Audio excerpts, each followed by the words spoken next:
Otro de los temas interesantes, como ya lo habíamos mencionado en el caso del Grande, mi querido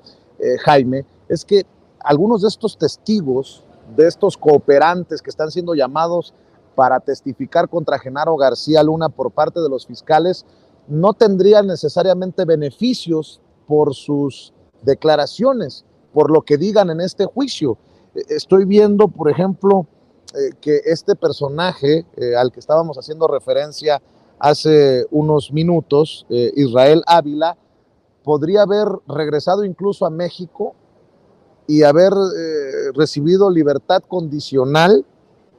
pero se queda a testificar contra Genaro García Luna, el Grande, que ya se encuentra en la calle, que no está bajo custodia de las autoridades, entiende que si llega a mentir,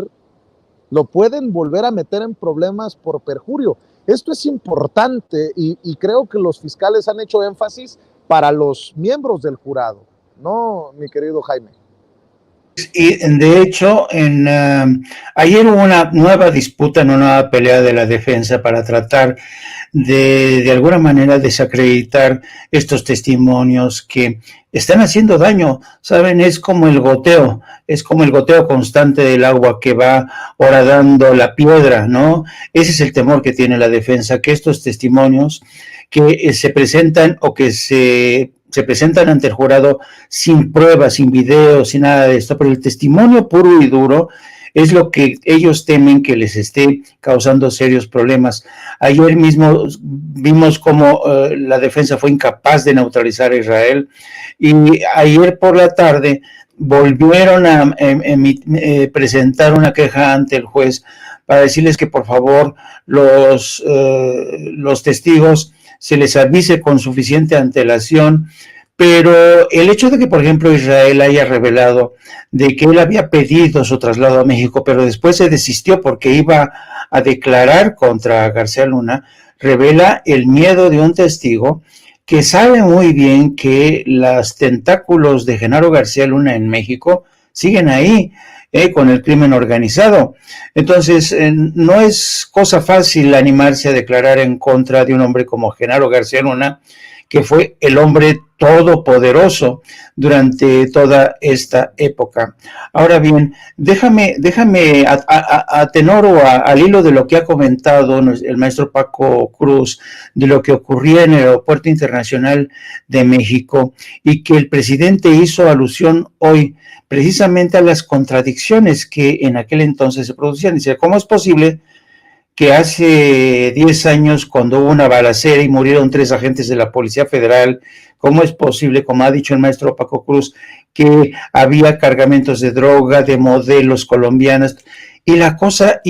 no pasaba nada, y el Aeropuerto Internacional de México estaba en la categoría número 1,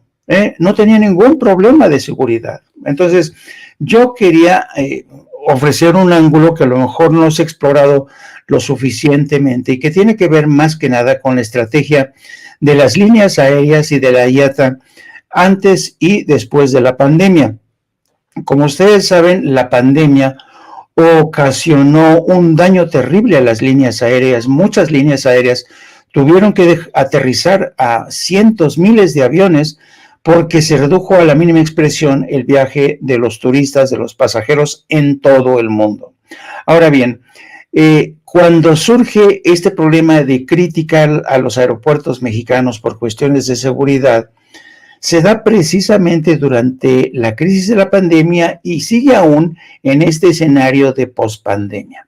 Entonces, ¿qué es lo que ha pasado ahí? En realidad, el Aeropuerto Internacional de la Ciudad de México, donde había tráfico de drogas y muertos, antes era más seguro y ahora no. No, esto es un espejismo, es una cortina de humo que tiene que ver mucho con los intereses de las compañías aéreas, de los sindicatos de trabajadores de la aviación, sobre todo de Estados Unidos, que sufrieron terribles pérdidas, terribles. Entonces, empezaron a aplicar especies de castigos para impedir que todas las agencias, todas las líneas aéreas recuperaran el mercado a costa suya. Y hay documentos y hay denuncias de sindicatos y de gentes de medios de comunicación en Estados Unidos que denuncian cómo la IATA y algunos sindicatos de Estados Unidos vieron aquí su oportunidad para rediseñar las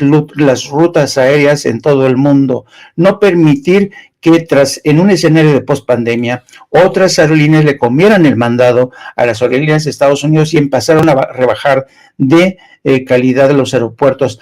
arguyendo de que los técnicos en México no estaban bien preparados para darle mantenimiento a las aeronaves de Estados Unidos, esgrimiendo uno y otro pretexto. Pero aquí lo que hay detrás de esta calificación tan arbitraria es la guerra por el mercado después de la pandemia. Entonces,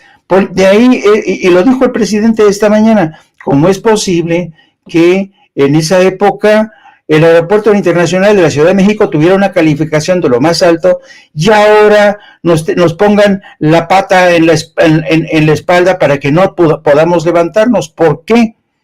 Y es que efectivamente aquí detrás de todo esto hay una guerra para recuperar la cuota del mercado aéreo. Está el escenario pospandemia, está la guerra en Ucrania. La guerra en Ucrania no ha contribuido demasiado a la caída porque es un